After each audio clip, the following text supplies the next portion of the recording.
کہتا نہیں اس 15 لاکھ میں جو خرچہ ہو رہا ہے اس میں کہ شیطان کو جا کے کنکریاں مارنی ہے. کہ کیوں مارنی ہے, وہاں تو شیطان نہیں ہے, اور جتنی ہلکی ہلکی تم مار رہے ہوتے ہو اس سے تو شیطان کو کچھ بھی نہیں ہوگا, کیوں مار رہے ہو بھائی.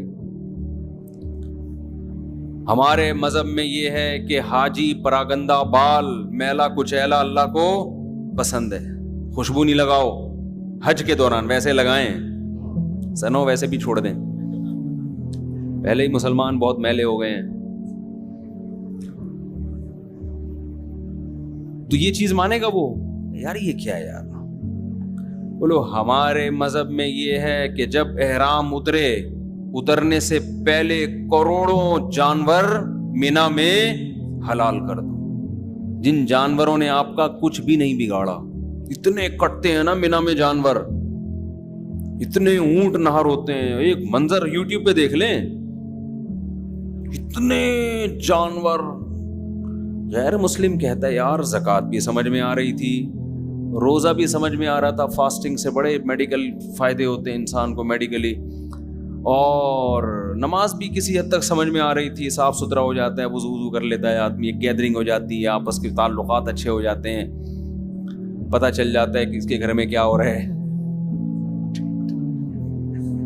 جو اطلاع آئی تھی نا کہ وہ گھر سے بھاگ گئی ہے, تو مسجد میں آ کے پتہ چلتا ہے واقعی بھاگی ہے یا نہیں بھاگی. ایک دفعہ میرے پاس فون آیا, کسی نے بتایا, پرانا قصہ ہے, کسی کو کیا پتا کس کی بات کر رہا ہوں, کہیں سے فون آیا کہ میری بیوی بھاگ گئی ہے نا. میں اس کو بیچارے کو دلاسا دے رہا تھا, سمجھا رہا تھا. میں نے فون جیسے ہی بند کیا, ایک بندہ بیٹھا ہوا تھا, کہہ رہے کیا ہوا کیا ہوا. میں نے کہا یار وہ بندہ ہے, اس کی بیوی گھر سے بھاگ گئی. کہہ رہے کہاں بھاگی ہے, ایک دم اس کے منہ سے نکلا کہاں بھاگی ہے. وہ سارے جو بیٹھے ہوئے تھے نا ایک دم ہنس پڑے سب, اس کے بھی نا ایک دم آٹومیٹیکلی آٹو پہ تھا, وہ ایک دم منہ سے نکل گیا کہاں بھاگی. ہم ہنسے, ہم نے کہا تجھے کیا کرنا ہے یار کہاں بھاگی. پھر اس کو بھی شرمندگی کہ یار میرا سوال کیا تھا غلط. تو ہم بتا رہے ہوتے ہیں بھائی کروڑوں جانور مینا میں کیا ہو جاتے ہیں ذبح. تو غیر مسلم کہتا ہے یار اتنے سارے اچھے اچھے احکام ہیں, یہ کھوپڑی میں آنے والی باتیں نہیں ہیں. 15-20, تبھی تو دیکھو جو لبرل لوگ ہیں ان کو حج سمجھ میں نہیں آتا. بہت ہی کوئی نیک ہوگا نا تو کہہ دے گا چلو ایک کر لو, دوبارہ کیوں کر رہے ہو, اتنے پیسے کسی بیوہ کو دے دو. دینے چاہیے, میں منع نہیں کر رہا اس سے, وہ مسئلہ کیا ہے, دوبارہ حج کرنا چاہیے نہیں کرنا چاہیے, ایک الگ ٹاپک ہے یہ, کہ غریب کو دے دیں یا نفلی حج کریں, وہ ایک الگ ٹاپک ہے. لیکن ان کو حج ہی سمجھ میں نہیں آ رہا ہوتا. تو یہ عبادتیں اللہ ہم سے کیوں کراتا ہے, یہ بتانے کے لیے کہ تم کس کے غلام ہو, اللہ کے. اللہ کے ہاں سب سے بڑی نیکی یہ کہ تم خدا کے غلام ہو. یہ مانو, نہیں مانتے تو کچھ بھی نہیں ہے. پھر غریبوں کو تو وہ بھی کھلاتا ہے, کیا نام ہے یار وہ اس کا, جو بل گیٹس بھی کھلاتا ہے, ہسپتال بنائے ہوئے بہت سارے, لیکن ڈکشنری میں گاڈ بولو نہیں ہے, ڈکشنری میں خدا نہیں ہے. آپ بل گیٹ سے جب کہیں گے صبح 100 دفعہ لا الہ الا اللہ وحدہ لا شریک لہ لہ الملک ولہ الحمد یحیی ویمیت وہو حی لا یموت وہو علی کل شیء قدیر, کتنا پیارا کلام ہے. 100 دفعہ یہ تسبیح پڑھا کرو صبح. اب بل گیٹ سے کہیں نا 100 دفعہ کیا کیا کرو, یہ تسبیح پڑھو, لا الہ الا اللہ, اس اللہ کے سوا کوئی عبادت کے لائق نہیں ہے, وحدہ اکیلا ہے, لا شریک لہ اس کے ساتھ کوئی عبادت میں شریک نہیں ہے, لہ الملک بادشاہی اسی کے لیے, ولہ الحمد تعریف کے قابل گوگل نہیں ہے, تعریف کے قابل بل گیٹس کو ہم سمجھا رہے ہیں نا, تعریف کے قابل صرف کون ہے, اللہ ہے. یحیی و یمیت زندگی بھی وہی دیتا ہے. ڈاروین کے باپ نے کسی کو زندگی نہیں دی, جو کروڑوں سال سے آٹومیٹیکلی زندگی خود وجود میں نہیں آئی ہے. ایک ڈاکٹر پھینک رہا تھا کہ ہمارا جو دماغ ہے نا اربوں سال کے بعد ایوالو ہو کے ایسا ہوا ہے.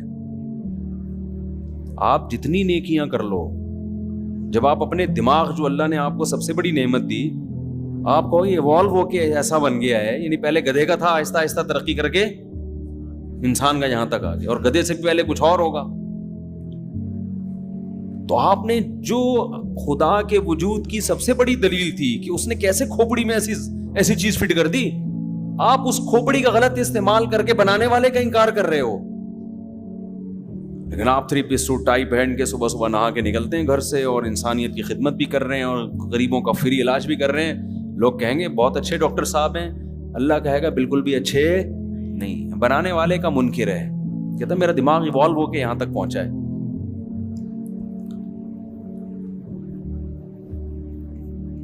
تو جو سب سے بڑی دلیل ہے نا خدا کے وجود کی, اسی کو انکار کرتے جا رہے ہیں. کوئی کھلا رہا ہے, مان نہیں رہے کہ ہمیں کوئی کھلا رہا ہے.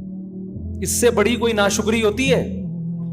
دیکھو ناشکری کا ایک درجہ یہ ہے, کسی نے آپ پر احسان کیا تو وقت پر آپ اس احسان کا بدلہ نہیں دے رہے, یا اس احسان کے تقاضے پورے نہیں کر رہے. اس پہ بھی اگلے کو غصہ آتا ہے, لیکن وقت پر آپ بھول ہی گئے کہ اس نے احسان کیا ہے, تو بھی انسان کو غصہ آتا ہے, یار یہ تو احسان کرنے والے کو بھلا دیا. تیسرا اس سے اوپر کا درجہ ہے, انکار کر دیں کہ اس نے نہیں کیا. یہ کہ نا بھول گئے, آپ کو پتہ نہیں کس نے کیا ہے, کہ آپ کہیں نہیں اس نے نہیں کیا, یہ آٹومیٹیکلی ہوا ہے. پھر احسان کرنے والے کو جتنا غصہ آئے گا, پھر اس کا غضب, اگر اس میں غیرت ہوگی تو دیکھنے والا غضب ہوگا. تو کافر بنانے والے کا کیا کرتا ہے؟ انکار.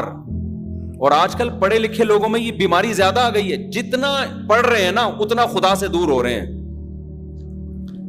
اس لیے کہ ایجوکیشن جو ہے نا, ایجوکیشن, کچھ نعمتیں انسان کو جب ملتی ہیں تو وہ تکبر میں آ جاتا ہے, اپنی اوقات کیا کر دیتا ہے, بھول جاتا ہے. سائنس اور ٹیکنالوجی, میں نے جاہلوں کو دیکھا ہے ایمان والے ہوتے ہیں اکثر, پڑھے لکھوں میں اکثر, 100% نہیں, پڑھے لکھوں میں جو نیک ہوتے ہیں پھر وہ نیک بھی بڑے خاندانی ہوتے ہیں.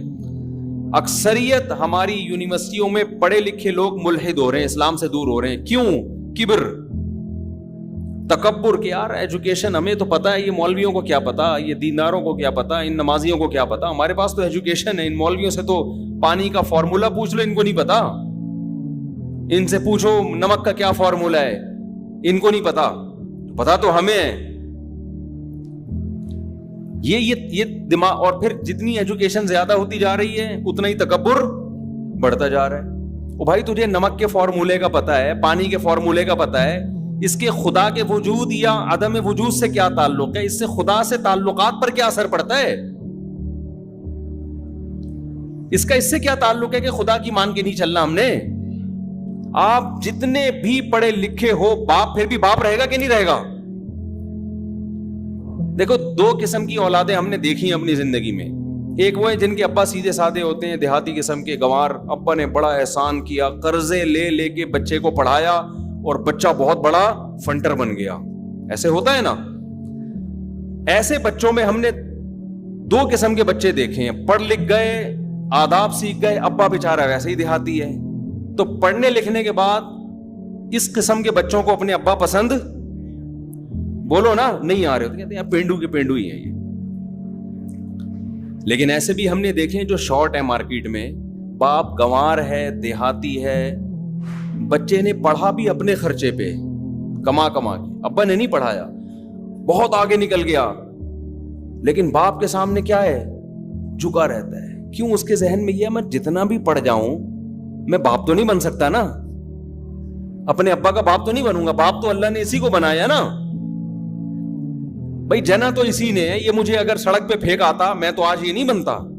اس نے مجھے گھر میں رکھا, میری ماں کی کفالت کی, چاہے میں نے خود کما کے کھایا ہو, لیکن شیلٹر کس نے دیا تھا مجھے؟ اس باپ نے دیا تھا. اب وہ اپنے ابا سے پوچھتا ہے, ابا آپ کو پانی کا فارمولا آتا ہے؟ ابا کہتے ہیں پتہ نہیں بیٹا, یہ فارمولے کیا ہوتے ہیں. ابا جاہل پینڈو, میں نہیں مانتا ایسے ابا کو. سائنس ہے سب کچھ, ٹیکنالوجی ہے سب کچھ.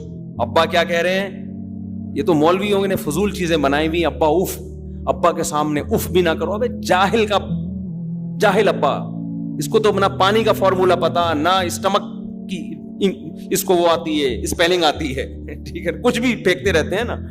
اور جو مولوی مجھے ترغیب دے رہا ہے کہ اس باپ کے سامنے اف بھی نہیں کرنا، اس مولوی نے تو اسکول کی ایک جماعت بھی نہیں پڑھی، اس کو سائنس کا پتہ ہی نہیں ہے. یہ عقل مندی کی بات ہوگی؟ یہ دلیل؟ وہ مولوی جو بالکل جاہل ہے لیکن اس کو یہ پتا ہے کہ بھائی باپ جو ہے نا وہ کیا ہوتا ہے. آپ کتنے بڑے سائنٹسٹ بن جائیں، باپ کا حق کم نہیں ہوتا، بلکہ پڑھنے لکھنے سے تو آپ کا شعور زیادہ ہوتا ہے. آپ کو تو اور احساس ہونا چاہیے. لیکن ہم نے دیکھا ہے پڑھ لکھ کے اپنے ماں باپ کو گنوار سمجھتے ہیں، ادب تمیز سے بات کرنا چھوڑ، تعارف نہیں کرواتے، لوگوں سے ملواتے نہیں ہیں کہ یار میں اپنے ابا کا انٹروڈکشن کرواؤں، ابا دھوتی بنیان میں بیٹھے ہوں گے میری بےزتی ہو جائے گی. نہیں کروا رہے ہوتے، یار ابا سے ملاؤ ہی نہیں. لیکن غیرت مند کیا کرتے ہیں بھائی، جو بھی ہیں فخر سے ملا رہے ہوتے ہیں، یہ میرے کیا ہیں؟ والد صاحب ہیں.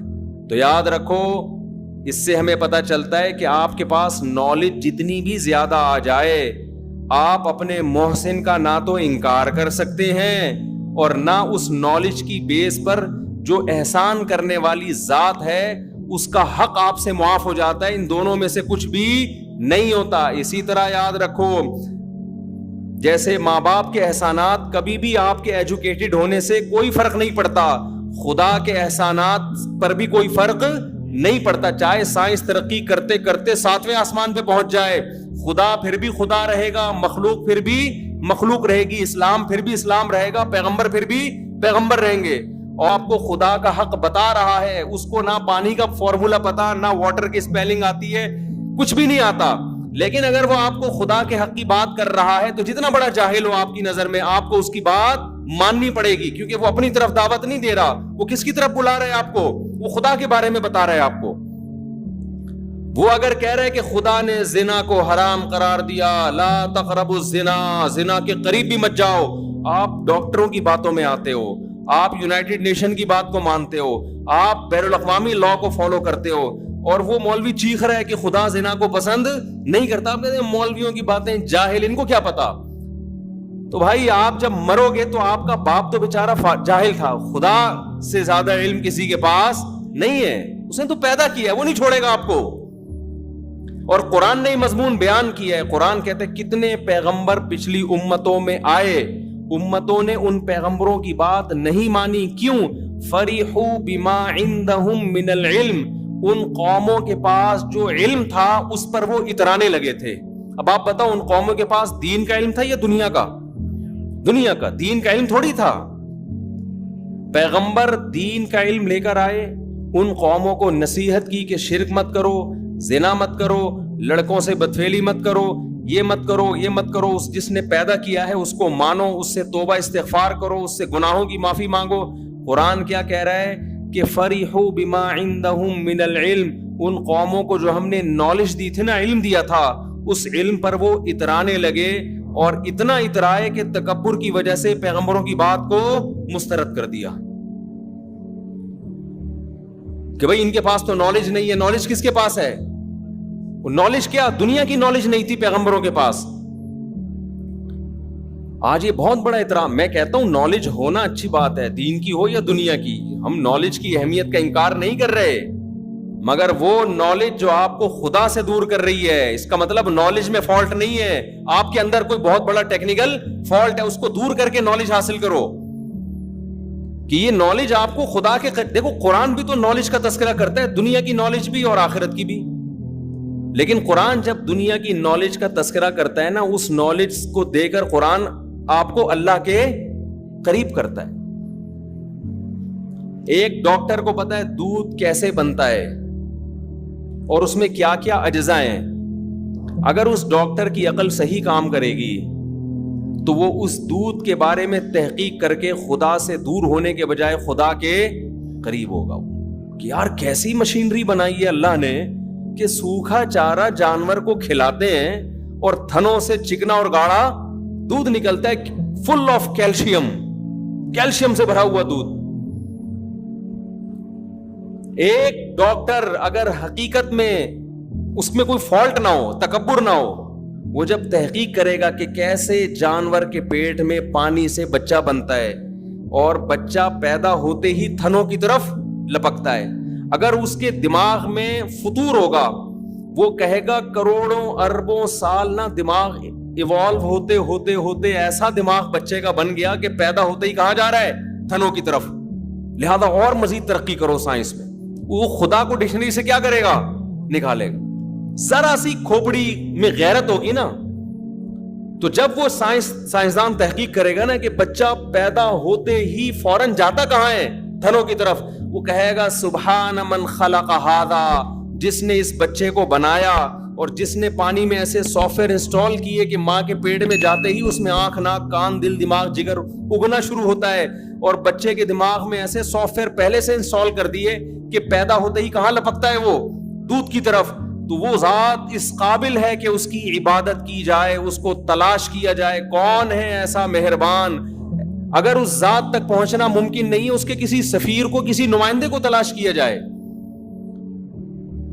تو اگر آپ نالج, چاہے وہ دین کی ہو یا دنیا کی, نالج حاصل کرتے ہو تکبر کو سائڈ پہ رکھ کے, تو یہ نالج آپ کو اللہ کے قریب کر دے.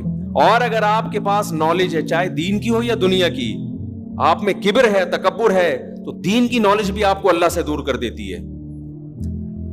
ہم نے دیکھا ہے بہت سے لوگ دینی علم رکھنے کے باوجود خدا سے دور ہے. ان کے پاس یہ کہ ہمیں نالج ہے, علم ہے ہمارے پاس. تو آج یہ بڑا مسئلہ ہے بھائی. چند باتیں انسان سیکھ لیتا ہے اور مذہب کو برا بلا کہنا شروع کر دیتا ہے. میں پتہ نہیں کہاں سے ادھر کو آ گیا, بات کیا چل رہی تھی, کدھر سے کدھر نکل گئی. تو میں اصل یہ عرض کر رہا تھا کہ اللہ کیا چاہتا ہے کہ تمہارے اندر تکبر, بولو نا, نہ ہو نا. تو غلامی سکھا رہے ہیں, جاؤ کنکریاں مارو. بڑے بڑے آفیسر آئے ہوئے ہوتے ہیں, کیا کر رہے ہوتے ہیں؟ جنرل باجوہ پہنچے ہوئے تھے نا, چیف آف آرمی اسٹاف گیا ہوا ہے, احرام کی چادر پہن کے کیا کر رہے ہیں؟ اٹھا کے کنکری مار رہا ہے. دوسرے مذاہب کے لوگ کہہ دیتے ہیں کہ ان کی رسم ہے, ہر مذہب میں کچھ رسمیں ہوتی ہیں, تو مسلمانوں کے ہاں بھی کیا ایک رسم ہے. نا نا نا نا, رسم نہیں ہے بھائی. رسم پہ کوئی 18 لاکھ خرچ, کسی ہندو سے کہو کہ 18 لاکھ دے کے جاؤ وہاں 7 کنکریاں مار کے آؤ, رسم ہے, وہ کہے گا میں نہیں 18 لاکھ خرچ کر رہا. کرے گا وہ؟ رسموں پہ اتنے پیسے تھوڑی خرچ ہوتے ہیں بھائی, رسموں پہ نہیں خرچ ہوتے اتنے پیسے. ان رسموں پہ خرچ ہوتے ہیں جس میں انٹرٹینمنٹ ہو. شادی بیاہ پہ اڑاتے ہیں, 20 لاکھ بھی اڑا دیں گے, شراب کباب, ناچ گانا, لوگوں کی تعریفیں, واہ واہ واہ واہ واہ, یہ اس پہ. ورنہ یار اس بات پہ کہ بیت اللہ کے گرد 7 چکر لگانے ہیں, پھر وہاں سے مینا میں جا کے بیٹھنا ہے. وہاں کیوں بیٹھے ہو بھائی؟ کیا کام ہے مینا میں بیٹھے ہوئے؟ اللہ نے حکم دیا, اس سے پہلے یہاں سے نکلنا نہیں ہے. اور ہمارا تو بیٹھنا ایک بڑی ٹینشن والا بیٹھنا تھا. ہم مینا میں جا کے بیٹھے, میں دوبارہ سنا دوں, بہت تپا ہوا ہوں, اس لیے ہمیں تو حج پہ اللہ نے قبول کیا تو 10 گنا زیادہ ثواب ملے گا. مینا میں ہم بیٹھے ہیں, دروازہ کھلا, مفتی صاحب ہیں, لوگوں پتہ چل گیا نا, دروازہ بند کر دیا. اندر جو ہمارے لوگ بیٹھے ہوئے انہوں نے کہا نہیں ہے, دروازہ بند. اندر سے اس میں کنڈی تو ہوتی نہیں, کیونکہ وہ تو چند دن کے خیمے ہوتے ہیں نا. پھر دروازہ کھلا, مفتی صاحب ہیں, نہیں ہے جی, دروازہ بند. تیسرا بندہ آیا, مفتی صاحب ہیں. اب جو اندر لوگ تھے وہ تپنا شروع ہو گئے. چوتھا بندہ آیا, مفتی صاحب ہیں, کہنے بھائی آپ کیوں کسی کی پرائیویسی میں دخل اندازی کر رہے ہو, آپ کیوں دروازہ کھول رہے ہیں بھائی؟ میں دبکا ہوا, چھپا ہوا, گھسا ہوا ہوں پیچھے.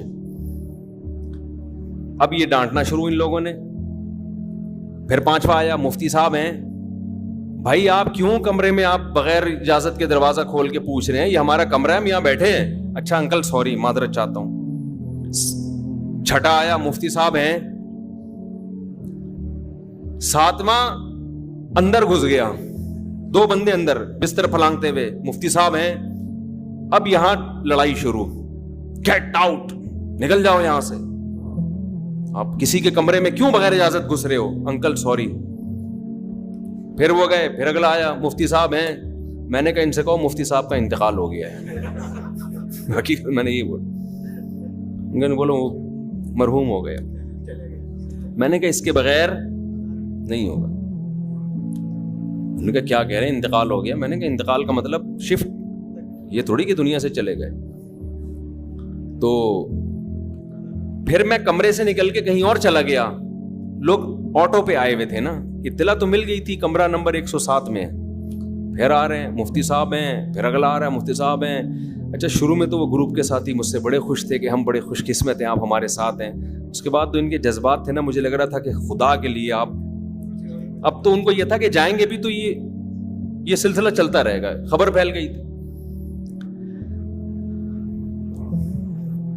تو میں نے لوگوں سے پوچھتا ہوں بھائی امریکہ میں, کینیڈا میں, یو کے میں مشہور لوگوں کے ساتھ لوگ کیا کرتے ہیں؟ تو لوگ کہتے ہیں وہاں کوئی بھی مشہور کہیں بھی بیٹھا ہوا ہو, کوئی بھی اس کو تنگ نہیں کرتا, وہاں یہ رواج ہے. تو تھوڑی سی تمیز ہمیں انگریزوں سے سیکھ لینی چاہیے. کیا خیال ہے بھائی؟ لوگ تو محبت میں کر رہے ہیں, ان کو ڈانٹ بھی نہیں سکتے کہ یار بیچارہ عقیدت میں آیا ہے, کچھ بھی نہیں. انہوں نے مجھے کہا آپ کا حوصلہ ہے مفتی صاحب, آپ کیسے برداشت کرتے ہو؟ میں نے کہا مجبوراً برداشت کرنا پڑتا ہے, محبت میں آ رہا ہے بیچارہ, عقیدت میں آ رہا ہے, میں کیسے ڈانٹ دوں اس کو یار؟ وہ کیا دماغ لے کے جائے گا؟ اب یہی ہے کہ اس کبھی ادھر سے نکل کے منہ پہ, احرام میں تو منہ پہ چادر بھی نہیں ڈال سکتے نا. میں نے کہا اگر میں احرام میں نہ ہوتا برقع پہن کے گھومتا میں پھر یہاں پہ. احرام میں مجبوری ہے, منہ نہیں چھپا سکتے آپ احرام میں. تو خیر کہاں, یہ تو درمیان میں بات آ گئی. تو اب بتاؤ یہ رسم ہے بھائی, یہ رسم پوری کرنے جا رہے ہیں. اتنی مہنگی رسم کوئی بھی نہیں افورڈ کر پاتا. لوگ کہتے ہیں جاؤ ہم کیوں کریں, اور ایک دفعہ کر لی اگلے سال کیوں کرے گا دوبارہ. اور اتنے قابل لوگ, ایجوکیٹڈ لوگ ایسی رسموں میں اتنا پیسہ خرچ کر سکتے ہیں؟ اتنے بڑے بڑے آفیسر جا رہے ہیں, سیاستدان جا رہے ہیں, ملکوں کے صدر آ رہے ہیں, رائل فیملی کے شہزادے آ رہے ہیں, سارے ایک ہی لباس ہے. ہمارے استاذ تو 25 سال سے حج کر رہے ہیں ہر سال, اللہ اور توفیق دے. ان کو بیت اللہ سے کوئی عشق ہے. کہتے ہیں میں نے یہاں حج کرتے ہوئے سعودی عرب کے بادشاہ کو بھی دیکھا ہے, عراق کے صدام حسین کو بھی دیکھا ہے, وہ بھی 2 لنگیوں میں آیا تھا. صدام حسین کیا تھا, ایک نیچے چادر اور ایک لنگی.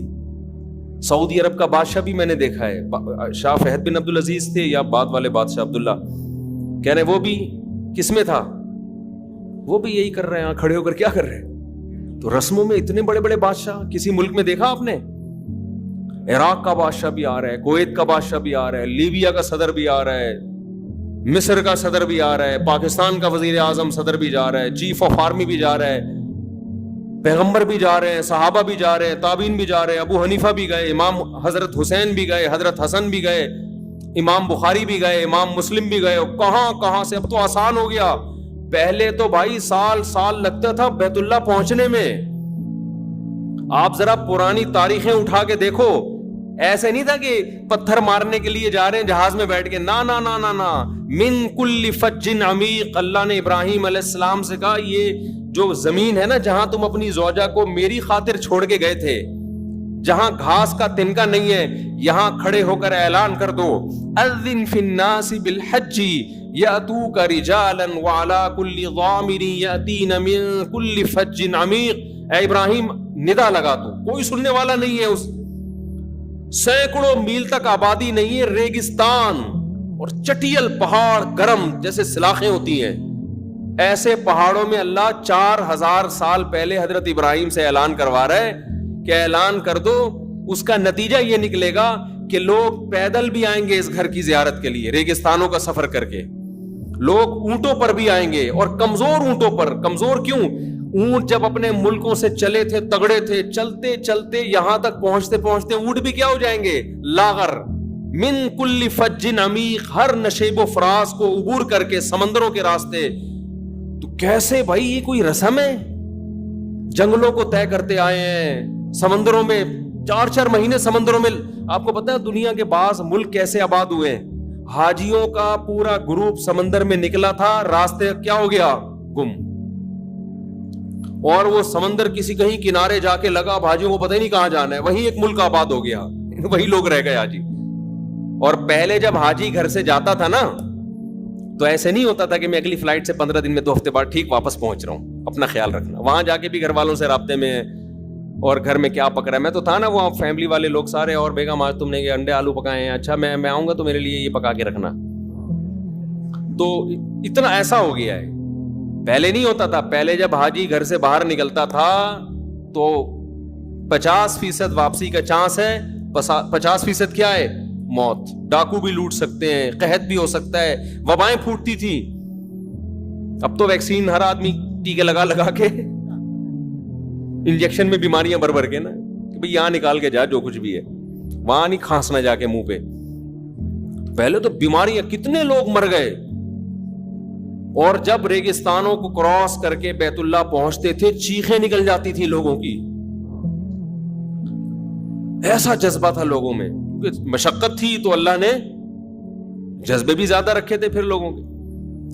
تو اب بھی مشکل ہے, اب بھی آسان نہیں ہے. اب جو لوگ سمجھتے ہیں نا کہ حج بہت آسان ہے, اب تو جاؤ 5 دن حج میں تیل نکل جاتا ہے انسان کا. وہ جو منا اور مزدلفہ احرام کی حالت میں, اور پھر طواف زیارت, وہ آپ یوٹیوب پہ طواف زیارت ذرا لکھ کے سرچ تو کریں, کیونکہ 3 دن کے اندر سارے حاجیوں نے طواف کرنا ہے. ایسے چپک کے لوگ چل رہے ہوتے ہیں, آسان نہیں ہے آج بھی, کیونکہ اب مشکل اس لیے ہو گئی ہے کہ لائف بہت لگژری ہو گئی ہے.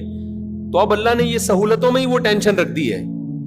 ہمارے ساتھ جو ایک مولانا تھے, عالم تھے, انہوں نے بتایا کہ ایسا بھی ہوا یہاں پہ کہ لوگ آئے, احرام باندھ لیا, عرفہ سے پہلے گھر چلے گئے کہ ہمارے اندر ہمت نہیں ہے حج کرنے کی. ایسے بدبخت لوگ بھی ہیں کہ بھئی ہمارے اندر ہمت نہیں ہے, بھئی یہ تو بہت ٹینشن کا کام ہے. تو تبھی تو بھاگنے کی کر رہے ہوتے ہیں لوگ جلدی جلدی. تو رسم ہے یہ, دنیا میں کہیں اتنی مہنگی رسم نہیں ہوتی, اور جس میں کوئی انٹرٹینمنٹ نہیں ہے. ایک احرام میں جب انسان اتارتا ہے اتنا سکون ملتا ہے, اپنے شلوار قمیض میں آ گیا بھائی, عزت محفوظ ہے بھائی. سونے میں ٹینشن, کیونکہ 2 چادریں ہی ہیں نا, ہر وقت انسان اسی میں لگا رہتا ہے, کھل نہ جائے کہیں. یہ ڈیلیٹ کر دینا یہ جو میں بات کر رہا ہوں. ایک صاحب نے مجھے کہا, یہ والی جو بھی جملہ تھا, ایک صاحب نے مجھے کہا کہ ایٹمی اثاثے ہمارے محفوظ نہیں ہیں. میں نے کہا کیا ہو گیا؟ کہہ رہے ہیں یار ہمارے ایٹمی اثاثے محفوظ نہیں ہیں. اب آپ سمجھ جائیں کیا کہنا چاہ رہے تھے. وہ سوتے ہوئے نا, وہ کہہ رہے ہیں یار وہ کئی بار ایسا ہوتا ہے بالکل پتہ ہی نہیں چلتا. تو یہ جملہ کٹ کر دینا, ورنہ اسی پہ پورا بیان پہ نا لوگ میمز بنا کے چلا دیں گے, پھر ایٹمی اثاثوں کی تصویریں بھی نہ ڈال دیں کہیں.